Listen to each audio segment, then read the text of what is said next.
Now, what I'd like to talk about is what I call the 10 most dangerous things people say about stocks. Here's a good one. If it's gone down this much already, it can't go any lower.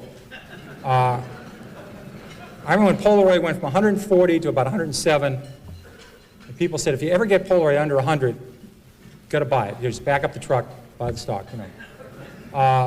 Stock could get to 110, then rally, fall 103, you go 112, go 105. They said, gets under 100, buy Polaroid. Polaroid broke 100, people started buying it, and within 9 months, the stock was 18. I saw the same thing with Avon Products. So just saying, it's gone down this far, how much lower? I mean, it's crazy, but, it can keep going. In fact, I tried this out. Kaiser Industries, I was a new analyst at Fidelity, and we were about to buy the biggest block ever at Kaiser Industries. The stock had gone from 29 to 17.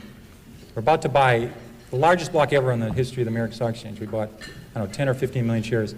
At 15 3/4, I said, my God, the stock's gone from 29 to 17. How much lower can it go? So we bought this enormous block at 15 3/4. So I called my mother and I said, Mom, I guess stock at Kaiser Industries, it's 10. So about 3 months later, I said, you ought to buy this. It's gone from 29 to 10. How much lower can it go?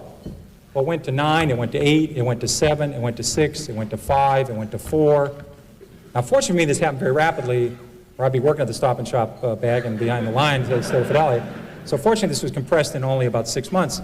So I had to go to the fund manager and say, I was a little bit early on this at 15 3/4, we call this premature in the business. Let's check this again. The stock's 4. They own 45% of Kaiser Aluminum. They own 59% of Kaiser Steel. They own 38% of Kaiser Cement. They own all of Kaiser Electronics, all of Kaiser Broadcasting, which had 7 TV sets. They own Jeep. They had Kaiser Fiberglass. I said about Kaiser Sand and Gravel. They had a bunch of other Kaisers, and they had no debt. No one's ever gone bankrupt without any debt.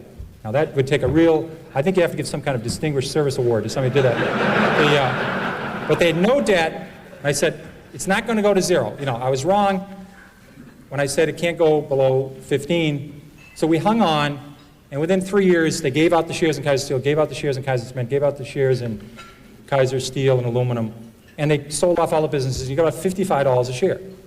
But if you didn't know the story, and the stock went from 15 to 11, and you're just saying how much lower can it go, when it went to 9, went to 8, you would have gone. So you can't just say it can't go any lower, because I saw Taco Bell go from 14 to 1 in 1974, and they had no debt and making 60 cents a share. There's a corollary to that that's even more dangerous. If it's gone this high already, how can it possibly go higher? Philip Morris, adjusted for splits, sold for 12 cents in 1951. And then it goes to 60 cents in 1961. So it goes up 5-fold, and you say to yourself, how much, it never sold for that, but adjusted for splits, you say, how much higher can this go? It's gone up 5-fold. They missed the power of Marlboro. They missed there's 220 countries in the world. They missed the cash flow of the company. They missed everything. This stock was a 100-bagger after going up 5-fold. But people sold it just saying, how much higher can it go? Can't go any higher. They did the same at Home Depot. They did the same with Toys R Us. I did the same thing at Toys R Us. Just saying it can't go any higher, it's gone this much already, that's very dangerous. Eventually, they always come back. Here's another one that sucks. That's a technical stock market term we just use only in the stock market. The RCA just about got back to its 1929 price, was backed out by GE.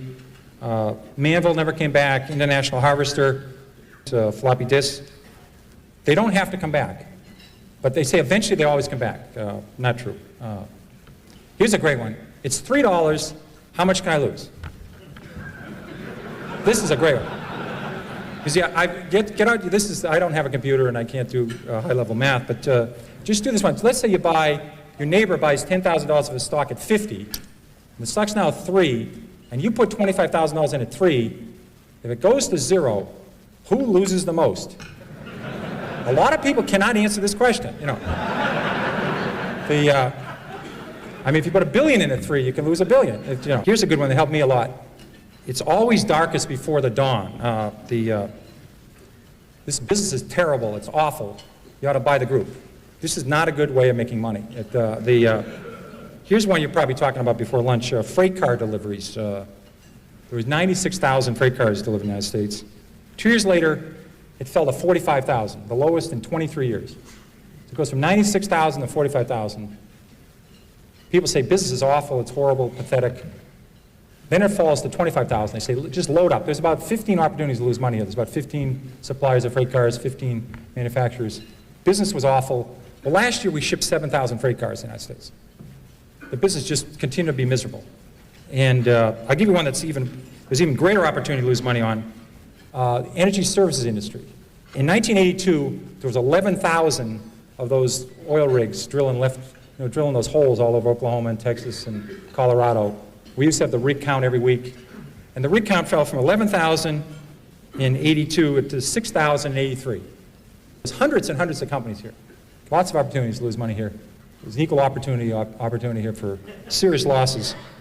And the people said, listen, the business is terrible, let's buy these groups. Well, the rig count was only 1,000 3 years ago. So it went from 11,000 to 6,000 to 5,000, then 8 years later it was under 1,000. The industry really started to turn about 2 years ago. I was lucky enough, in addition to having the metals industry in Star Fidelity, I had the textile industry, which is a great group to follow, because you follow companies like J.P. Stevens, was founded in the 18th century, and West Point Pepperell was founded in the 18th century. These people have been through recessions, depressions, world wars. They've seen it all. There's a great expression in the textile industry. It's always darkest before pitch black.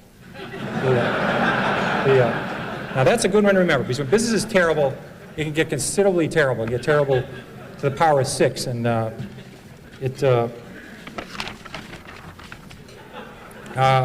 when I rebound to 10, I'll sell. Here's a great rule. Somebody buys a stock at 10, and it falls to 6. They say, if it gets back to 10, I'll sell. Now, I think the math, 4 and 6, I can handle this level of math. I think that's about a 66% return. You ought to buy it. If you think it's going back to 10, you ought to buy the hell out of the damn thing. But they think if it gets back to 10, I'll sell. Now, what you ought to do is never put down a round number, because I think for the next 26 years, this stock will go between 5 and 9 1/4. It'll never get to 10. So maybe put 9 1/8 or 8 3/4. But just saying the stock, if it gets back what I paid for it, this is a very important rule. This is one of the key rules. The stock doesn't know you own it. Remember that. You could be a miserable person. You could have, never helped anybody, never done anything right, had 67 spouses, never done anything right. If you own Coca-Cola the last 50 years, it's gone up 300-fold. You could be the greatest human in the world, help Special Olympics, help the mentally challenged, help poor people, help AIDS people.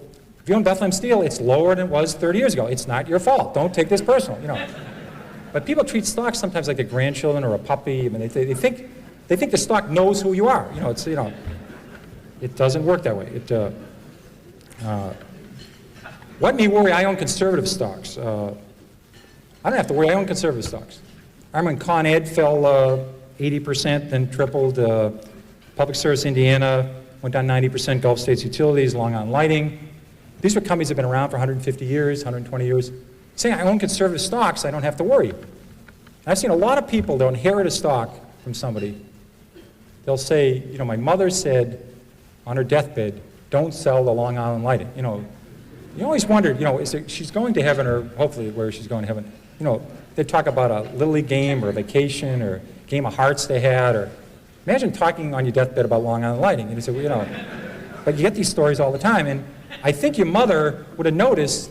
She wouldn't have sold at 29, but she would have noticed they had this little plant that was about $6 billion over budget. No one wanted it, and wasn't working, and Long Island stopped growing. So maybe she would have turfed it at 22 or got out at 18. She wouldn't have let it go to 4.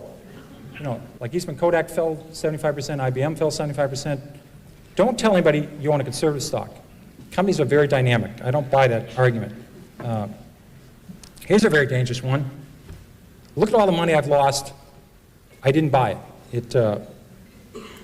People do this all the time. They say, I didn't own Blockbuster, I didn't own Home Depot, I didn't own Toys R Us. 13 years I ran Magellan. I listed, I think, about 200 stocks, A through L, on the New York Stock Exchange. They went up tenfold or more that I didn't own while I ran Magellan. I had owned lots of stocks. I listed 200 stocks, A through L. I stopped at the letter L, and I didn't own any of these shares. They went up tenfold or more, and I was able to do okay with Magellan. And people worry all the time about missing Microsoft, missing Western Digital, missing United Airlines. They spend all their time worrying about stocks they miss. You cannot lose money in a stock you don't own. The only way to lose money is buy a stock, have it go down, and sell it. That's the only way. And I swear that people that, like, oh, Microsoft's up 3, you know, I was going to buy 1,000 shares of Microsoft. I lost 3,000 Microsoft last night while I was sleeping. You know, I was going to buy 7,000 shares of National Semiconductor at 10. It's now 17. I just lost $49,000 on National Semiconductor. They do this all the time. I mean, they have to cut holes, the block thing. I missed that one. I'll catch the next one. That usually does not work. Toys R Us, there was a lot of copycats of Toys R Us. There was Child World, there was Lionel, there was copycats of Home Depot. Buying the next of something usually doesn't work. It's very bad. Stock has gone up, I must be right. Stock has gone down, I must be wrong. I'm convinced that people do this all the time. They buy stock at 10, they buy a little bit of it, it goes to 13, they now say they don't know anything more about it than they knew when they bought it at 10. They have no idea what this company does, but it's gone to 13. Now they take a second mortgage in their house and buy it at 13. The best thing that could happen for us is the stock go directly from 10 to 4 for these folks. You know. It's going to go to 4 eventually, but it goes to 13 in the middle. They're convinced now, they bought 100 shares at 10, now they buy 20,000 at 13. And all the fact is the stock went from 10 to 13 is it went up. The average movement of a stock in the New York Stock Exchange this century, between its high and its low, has been 50%. The average stock in the New York Stock Exchange. That means the stock started the year 20, sometime during the year sold 16, sometime during the year sold at 24, might have finished the year 21, might have finished the year 19. The average range of a stock in the New York Stock Exchange is 50% in 12 months, between its high and its low. So stocks go up and down a lot within a year. And say this stock is going up means you're right, doesn't mean a damn thing.